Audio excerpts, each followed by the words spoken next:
All right, I'm here with Attorney General Greg Abbott of the great state of Texas, of course, and you are the candidate for governor in the state of Texas now to replace Rick Perry. First, just thanks for spending a few minutes with us today. It's an honor to be with you. Really thank you for all your efforts to get the information out to help people understand the challenges that we face in Texas. Now, obviously, PJ is not the only media in Texas. Texas Monthly, not really a friend of conservatives for the most part, has basically anointed you governor on their cover for October. What do you think about that? I'm not sure if that's a good thing or a bad thing. Typically, I disagree with Texas Monthly. In this case, they're calling me the Gov, and so my obligation now is to live up to that challenge. And I think that we can do that by expressing to all Texans the conservative values and principles that we fight for and how we're going to keep Texas the #1 state in the country for doing business. Well, speaking of all of that, as Attorney General, you have taken on the Obama government in a number of cases and a number of issues. What's the score right now with you versus, or the state of Texas versus the Obama government? Well, first of all, to explain, the reason why I've been taking on the Obama administration is because I've been fighting for less government, lower taxes, fewer regulations, and we've been winning these fights. I've now filed 28 lawsuits against the Obama administration. Only 14 of them have gone to final judgment. Of those 14, we've won 10 and lost 4. That's not a bad batting average for someone who's playing pro baseball. We want to win them all, but we will take those victories and make sure that we continue to win for the great people of the state of Texas. But most importantly, we continue our fight back against an overreaching federal government that's trying to impose even more regulations, even higher taxes, even less liberty. You would be, if you win the governorship, you would be replacing the longest serving governor in the state of Texas, and you'd be replacing Governor Perry at a time when Texas is thriving, because I think the argument is because of conservative governance. What would you do similarly to Governor Perry? What would you do differently? I believe Governor Perry has been the best governor in the entire country for creating business opportunity, for attracting jobs, for promoting opportunity. And I will continue to lead the economic pathway for this state and for this nation. I will ensure that we have the policies in place that continue to attract jobs, promote opportunity, and reward ingenuity. The things that I will do different is I will be looking for, frankly, ways that we can even do a better job to expand our economic horizons. That includes things like getting government out of the business of picking between winners and losers. It means finding more ways that we can reduce taxes on small businesses. It also means we need to take a focus at reining in our state debt. We've got to remember, debt is a passive form of taxation on the people in this state. We must do all we can to reduce that passive form of taxation by reducing our debt load. There's an active form of taxation that's under debate right now in Washington against which you have sued, which is Obamacare. Yeah, it does impact the state of Texas. Could you tell folks how and whether or not this is stoppable at this point? Well, I think Obamacare probably is the worst piece of legislation in my lifetime, maybe in the history of this country. And even the architect of it, the Obama administration themselves, realize this is too complicated for them to impose. In fact, what we're seeing from the Obama administration is their only pathway out of it is to grant special exceptions to different groups after different groups, including federal government employees. I believe if members of Congress and their employees get to be exempt from Obamacare, then people of the state of Texas should be exempt from Obamacare. So we will continue to keep fighting against this overreaching law because, as you were suggesting at the beginning, it is bad for Texas families. It's harmful to Texas businesses. What we are seeing here in Texas is the same thing that we're seeing play out across the country. And that is business after business after business is having to stop hiring, reduce hiring, lay employees off, reduce the hours of employees. This is very, very harmful to the families who are counting on a paycheck. It's harmful to businesses that have the aspiration to expand. It's harmful to hospitals. You know, the story came out just in the last few days about the Cleveland Clinic, a clinic that's world-renowned, that the president himself hailed as a model for the way healthcare should run. And now that Cleveland Clinic, like so many other hospitals and medical facilities across the country, including right here in Texas, are having to impose layoffs themselves, cutbacks themselves. What we're finding is that Obamacare was supposed to provide greater access to health care. Instead, it is reducing access to health care, posing economic and health care challenges for all Texans. Now, back here in the state, of course, you would come into a legislative session in 2015.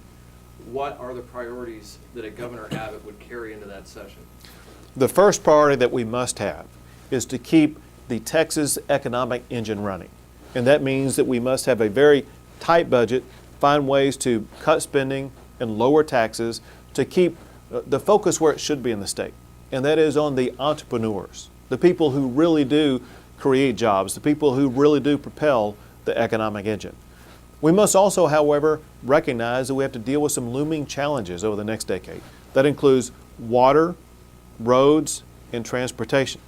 But importantly, we address those challenges not by raising taxes, but instead by setting these three items as priorities, addressing them first, and then make the rest of the budget fit within a tight budgetary confine. As to education, education absolutely must be a priority. We must ensure that more kids graduate from high school.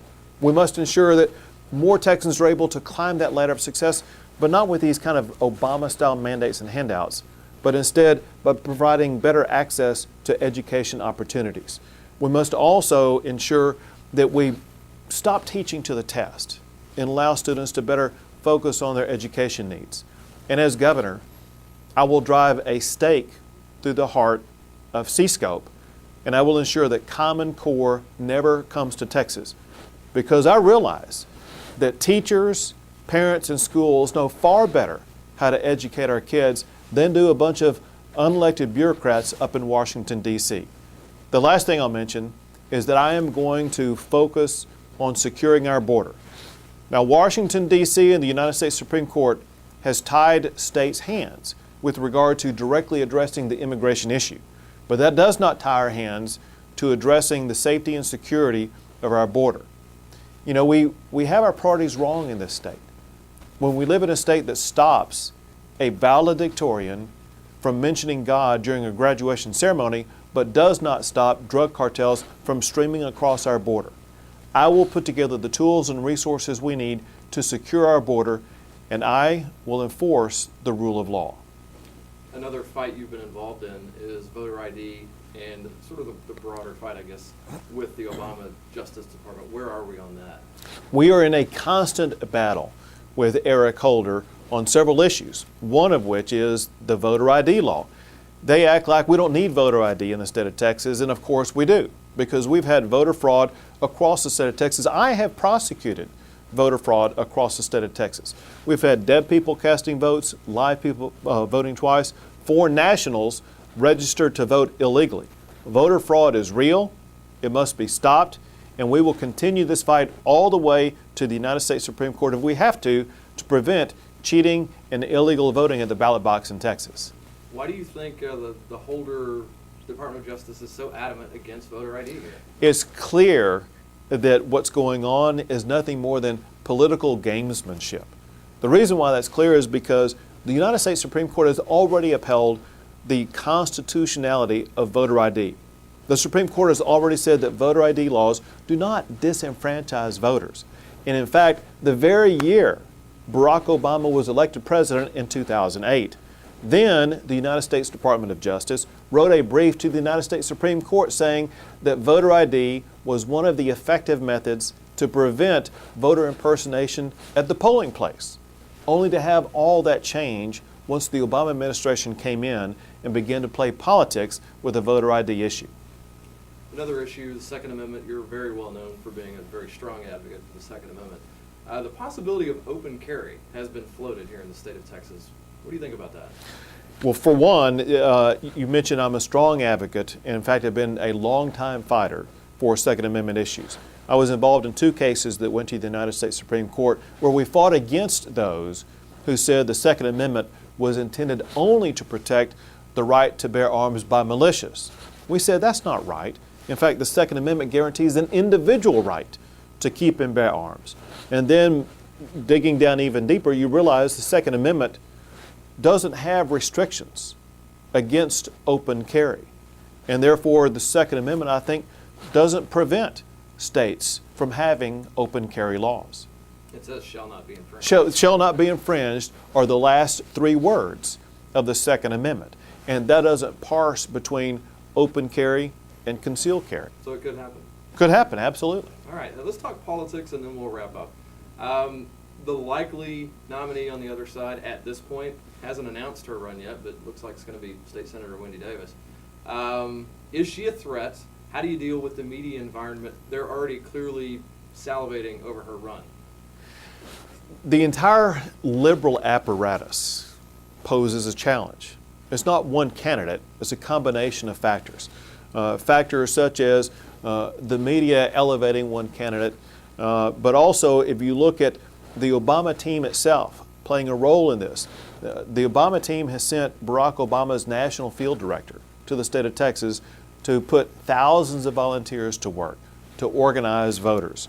They are devoting millions of dollars, and they claim they will help Wendy Davis raise $40 million in this campaign. Anyone who thinks that this is going to be some kind of lay-down type campaign that's going to be easy for conservatives to win again doesn't recognize the real threat we face, because what the Obama team and what the liberals in America want to do is to try to turn Texas into a California-style state. But here's the reality. We know that hard-working conservatives will beat out-of-state paid operatives every single time. We will prevail again and win this election because we know the value of conservative ideas. We know the power of the individual and what liberty means to the people who go to the polls. And we know that the conservative values and principles are the values and principles that penetrate Texas and that will be prevailing on Election Day.